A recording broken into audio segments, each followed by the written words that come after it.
Hello, let me just make sure I got this right. Hello everyone. Hello. Let me just wait for a couple of people to come on. Hope you're all good. So today I went to see Tom, and it was a bit emotional to be honest, because obviously it's the first time I've ever seen him in a. Right, Don. It's the first time I've ever seen him in a prison environment.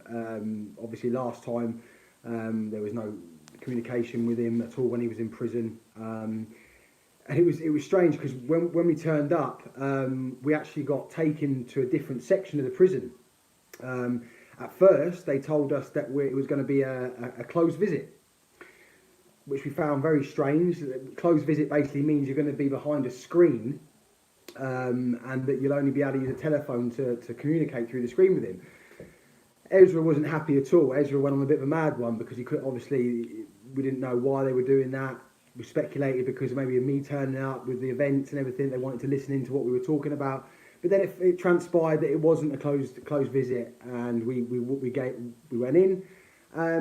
It was weird. It was strange because obviously we'd gone through all the processes and everything, and then we sat down in this room. It was a tiny little room, and the next thing I see him walk through the door, and the first thing I thought is he's lost a lot of weight, but in a good way. It looks like he's lost weight that he's been doing the gym. He doesn't look unhealthy. He looked good. He looked good, and he was in high spirits. He was in high spirits in terms of knowing that it could have been a lot worse. I think that saying goodbye to the children for him and his wife was the main upset for him. But then we sat down, and I wanted to know what was going on. What do you do every day? And he was telling me that they've given him a section. Basically, I don't know if you know Ian Hunt, the guy that murdered those two young girls. They actually made a section of a prison in Belmarsh specifically for people like him, to keep him away from the other prisoners. So they put him in this block. And it's a standard block, like a prison cell. He's got a bed, he's got a TV, he's got a kettle, he's got all those sort of things. So I asked him, what do you do? What are you doing? And he said, well, they let me out in the morning. I can speak to the kids, speak to his wife. And then next door to him, he's got a little room, a cell next to him with a bike in it, one of those exercise bikes. And known from when we went to the gym, he loves exercise bikes. So hopefully that's keeping him sort of been able to do a bit of fitness as well. And the letters that are coming through. So let me tell you about the letters that he's been getting. At the moment, he's getting the first week's worth of letters sent through, which is like a pile like this. And he said he had a smile on his face as soon as they came through. He doesn't really watch TV. He listens to music and just sits there reading all the letters. He basically found out what had happened after the sentencing from the letters. People that were there on the day that marched with us all through central London, or ended up in Parliament Square. People obviously explained different situations, what happened on the day, and you could see in his face that was really helped him to be completely sort of alienated from the whole of the world, to then be told what's going on from the outside from his supporters. Is fantastic, because you get a real insight to how they're feeling, how it's made them feel. He's also told me about various letters that he's read, and they're from people that have only been know about him for the last year and a half, and they started following what has been going on, and obviously all the court cases, and he's you talk about a 63-year-old woman in Scotland that was talking about she talks to all her friends about it, and so it was good. So that was that letter side of it, and then I went on to sort of prisoners. So I said, do you get any contact with anyone? He said no. The only people he's had contact with, which is great in these circumstances, is Julian Assange. Is literally, so if this was the window of his cell, Julian Assange is like over there in the corner. So when Julian Assange is in his cell, he'll hold out the window, and they talk about all different things, which is great. I mean, Julian Assange has got a lot of information in his head, and I'm sure those two have been having some deep conversations, which is good, because and he's talking about Ross Kemp. Ross Kemp was there the minute that he came in. So when we were there, we obviously realised that he was doing some sort of documentary for the prison. As soon as Tommy came from sentencing to the prison, the cameras were there waiting for him. And Ross came into his cell, sat with him, spoke to him on camera, discussing all sorts of bits and bobs. So apparently the documentary will be focused a lot on Tommy and Julian Assange, because you have two of the most censored people in this country, both sat within 10 metres of each other, both been isolated. I think Julian Assange, from what I understand, is in the medical ward, which is opposite Tommy's cell. That's why he can speak to him. But they're still there now, so they talk. The other people that come around so let's talk about the prison staff. Prison staff are treating him well. I met some of the Screws prison staff today, which would basically look after him, and they were lovely ladies, lovely ladies. We had a little bit of a giggle, a little bit of a joke with them, which was just shows the sort of character they are. It doesn't seem like there's anyone there that would be doing anything naughty just because of who he is. But that could all change. This is the point that he made very carefully, is when he was in the last prison before he got taken to Onley, everything was fine. He had no problems. He was happy. But then suddenly he put something out, and then suddenly he got moved. So it's all well and good saying that he's safe and happy now, but that could change at any point. He could be taken to another prison, and then it all changes. But as it stands right now, he's in good spirits.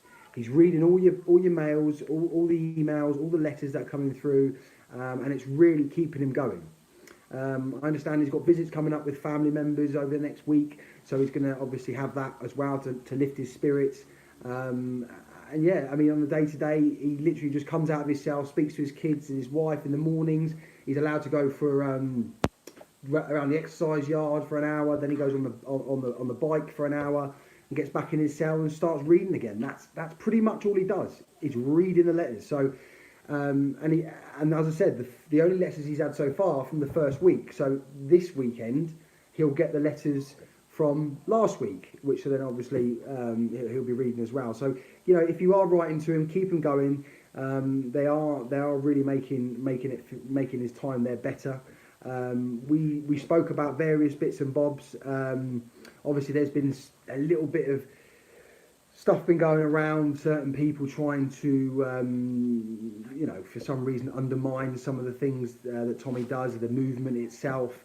So what I would say to that is you've got to ask yourself why people start to slander him and his movement when he's away and he can't defend himself. That sort of shows the characters of those people. And all I would say to them is that they're irrelevant to the movement. They're irrelevant to how we're looking to go forward. What Tom specifically asked me to do is unite people, unite the groups, unite the political parties together to get them on down on the third. There's no reason that everyone can't come together. We're all in the same boat. We're all in the same country. Our kids all go to British schools. They're all going to grow up. Any infighting within our movement, it should just completely be obliterated out of it, because we are a positive movement. We're looking to move positively forward, and we welcome anyone into the movement that wants to walk with us and push the message that Tommy's trying to push. We don't like racist, particularly racist people or Islamophobia, all this whatever. Stay out of it. We're coming together as one. Anyway, let me not waffle too much. Let's talk about the third. Now, I was about to release the information about the third, about location. And I've just had a phone call from Richard Inman, and he's asked me not to, and I totally agree with the reasons he's just told me why. Because there are certain bits and bobs that are going on in London, and we need to clarify a few things, because the last thing I want to do is right, we're at this location, and then suddenly we have to change it, because people are going to want to do the car parks, the trains, and the last thing I want to do is mess any of you around. So in the next 24 hours, the location will be out, but it's central London. I mean, just make sure you're in central London on the 3rd of August. It's that simple. It will be within that central London part. So, that's all you got to know until the next 24 hours, and it will come out.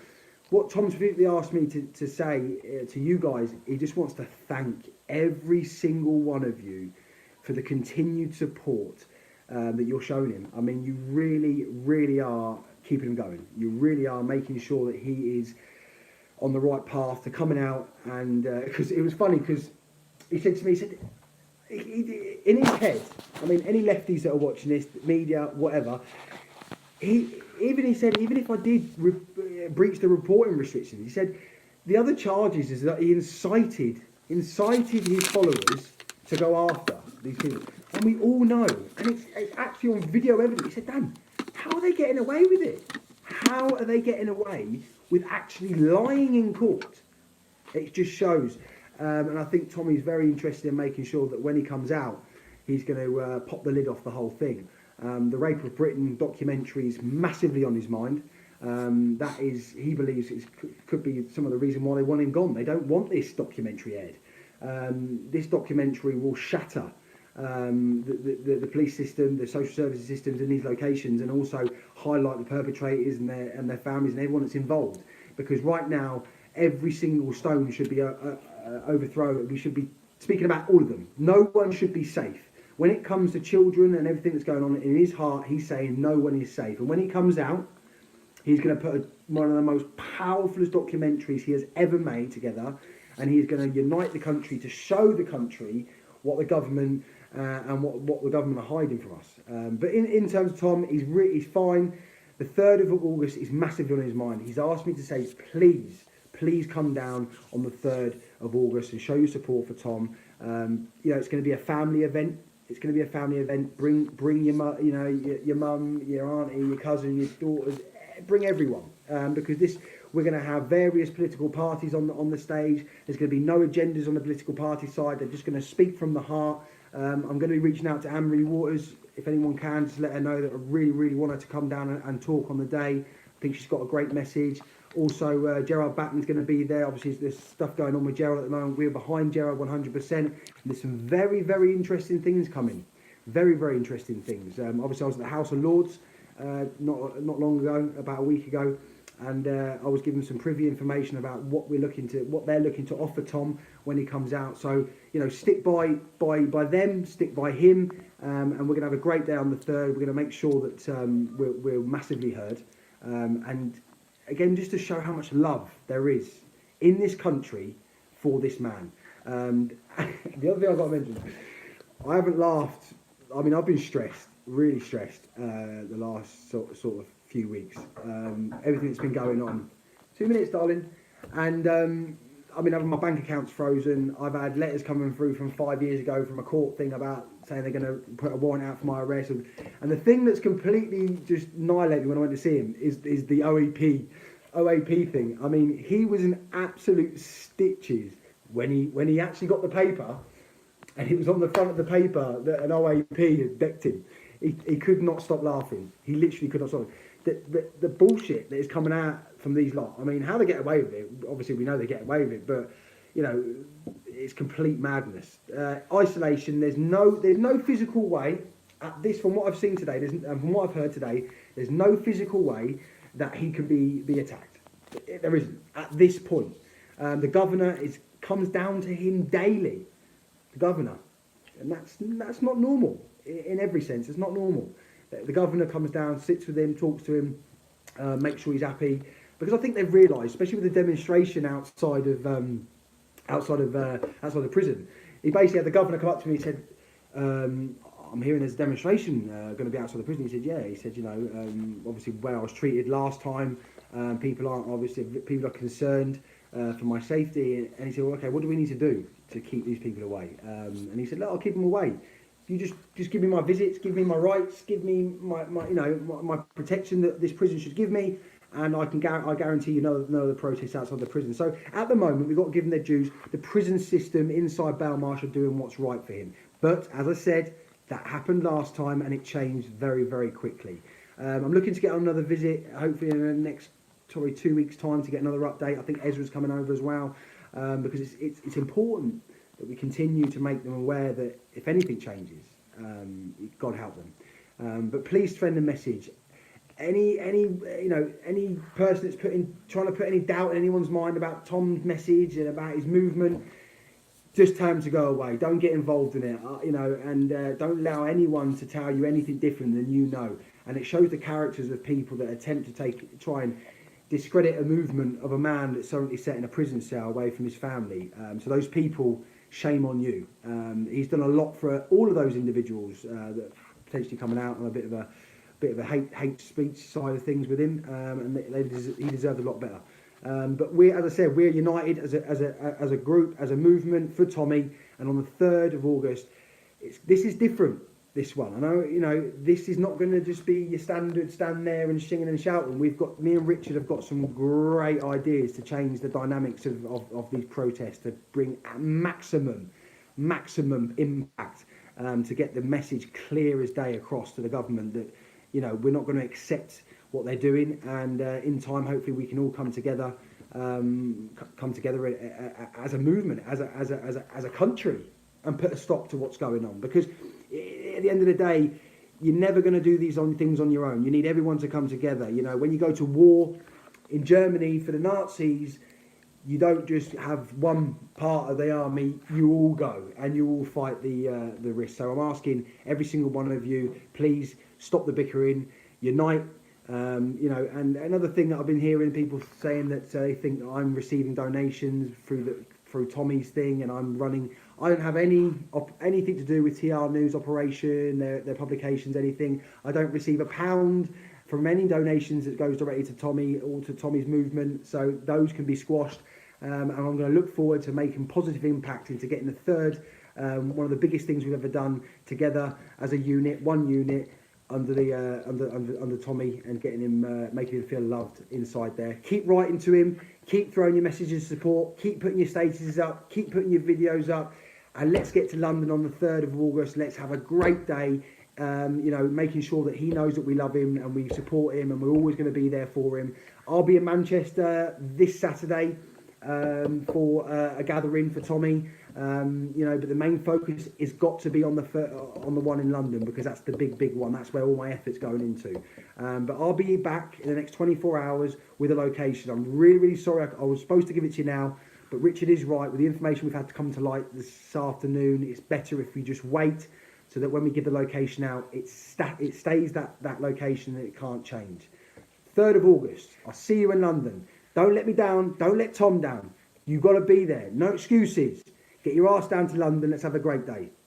Thank you, everyone. I've just seen some donations coming up. Thank you so much. I really appreciate every support, all the support messages I'm getting.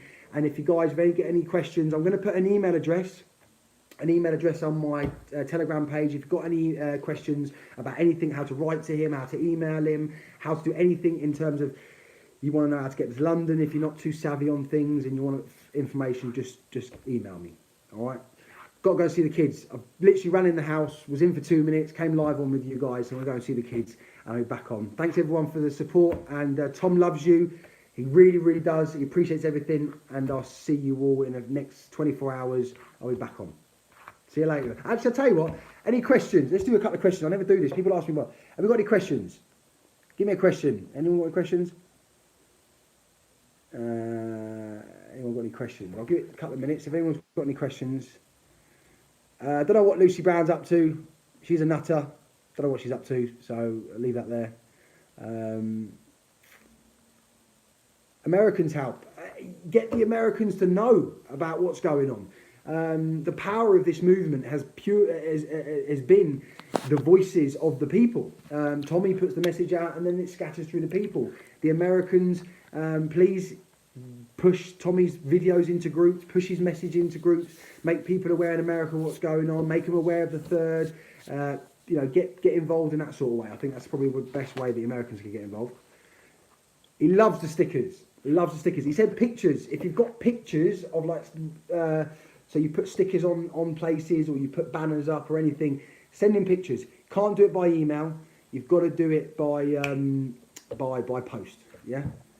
Let's just go down, make sure let's have a look what it's saying. 1 second. So food, yeah. So he gets food that's given to the block that he's in, and only the prison guards will give that food out. So the prisoners will make the food, There'll be no indication as to who gets that food that they're making. So they will basically, it's safe. He's happy, he's eating it, and he looks well. He's fine. Yes, they do read his mail first. I believe that he told me that anti-terrorism squad actually opened his letters before him or something. So yeah, they do read them, but he is getting them. So, as far as he said about Julian Assange, he just said that he seems in high spirits. I mean, he talks to him. I think he gets on well with everyone. But Julian Assange, so Julian Assange told him that he has his hearing in February next year. February next year that they're doing a hearing. So he's been kept in a Category A prison in the harshest conditions, and he's got to be there till February next year. It's a complete stitch up. The whole thing's a stitch up, same as it is with Tom. Can you come to Southwest for a demonstration? It's difficult doing so many demonstrations at the same time because there isn't enough time. If we had more time, we'd do various ones in different locations. But there's nothing stopping people in those locations just coming up with a page or coming up with a group of individuals that are willing to go to bridges and put banners down and do stuff like that. So that's going to be good. You can do all that sort of stuff. So release date's in September. Not entirely sure if I'm allowed to tell you when the actual release date is, so I'm not going to mention that. But it is in September. Appeal. So appeal is he has his the lawyer for the appeal. He's seeing them this week. So this week, I think it's Thursday. Thursday, he's seeing the lawyer on the appeal. So fingers crossed that goes well. I know he's had a few quotes which are like stupid amounts of money, like ridiculous amounts of money. I mean, if you put the amount of money that man has spent on legal fees in the last 2 to 3 to 4 years, you're talking in excess of 1.5 million. There is so much money that's been pumped into that into legal fees. This is why the average Joe can't go take people to court. This is why the average Joe can't take companies to court, can't take people to court, because it just costs too much. So legal fund, I think it's on TR website. I'm sure it is. Have a little look on the tr.news website if you're looking to donate to any of his legal funds. I'm hearing there's going to be a massive counter. Yeah, so listen, there's a massive counter demonstration every time we do something, and they're just wet lemons, absolutely wet lemons. They are just complete idiots, and the police are normally pretty good with them. The Antifa, I have heard Antifa are looking to come, but I think the police will be doing their jobs to try and keep them away, because we'll have families there, and God help them if they even tried to come near us with the women and children there. We'd have to deal with ourselves, but I'm hoping it would never come to that, and I guarantee it won't. But massive counter demonstration looking to happen. I mean, the veterans are going to be there. I'm hoping to God that all the veterans can be there. Anyone that's watching that's a veteran or has a veterans group, please just get together. I'm happy to give you a stage. I'm happy. This demonstration will be recorded around the world. So please, if you're a veterans group and you want to put your message out there about what's happening to the veterans, you're more than welcome to stand on that stage as long as you want and tell the world what your message is. We've got no problems with that, and Tom specifically said that as well. So, anything else? Did he hear? Yeah, protest outside the prison. He heard everything. He even heard me and Safa shouting on the loudspeaker. He went, "Oi, Yaks, it's me and Safa." And he actually heard it, because where we were, everyone was there. The green bit that we were, his block is literally there. So he heard everything. He heard the fireworks, and the whole prison went mental about it. It was the talk of the prison. All the prison staff were laughing, and obviously the higher prison staff were all sort of shitting themselves, because they thought, "Is this going to happen every week?" Well, let me tell you, if you treat him wrong, it will happen every week. So that's another thing as well. If anyone's got access to anyone that's got like a band, I think someone said a pipe band or any sort of band that plays maybe patriotic music or anything, please get in touch. I'd love to be able to give you an opportunity to stand on the stage and do sing, do what you do. So that'd be great if you can do that. What else we got? So Ross Kemp documentary What he's doing is he's basically doing a documentary about Belmarsh prison conditions, and even Tom said, he asked Roscoe, he said, there are big problems in this prison, aren't there? And he said, yeah, there is. And the other thing that Tom mentioned about it that I should mention is he is visited daily by a Muslim imam. And I said, right, okay. And he said, no, he's all right. He looks through the window, sees you all right. And I said, okay. So you've had a Muslim imam come to you and talk to you. Have you had a Christian priest of any sort? No. The only ones that seem to go around that prison are Islamic faith preachers, imams, which is quite strange, really. I don't know why that is. I know, right, the kids are waiting. I've got to go because I've got to go to bed soon. Listen, I'll be back on next 24 hours. So sorry I couldn't give you the location. I really, really wanted to, but Richard was right. And I'm going to speak to him over tomorrow morning. We're going to get the location to you as soon as possible. But Central London, 3rd of August. Make sure you're there. Please, Tom appreciates everything. And he's fine at the moment. And he just can't wait to get out and give you a message to everyone. But take care, guys. See you soon. Bye-bye.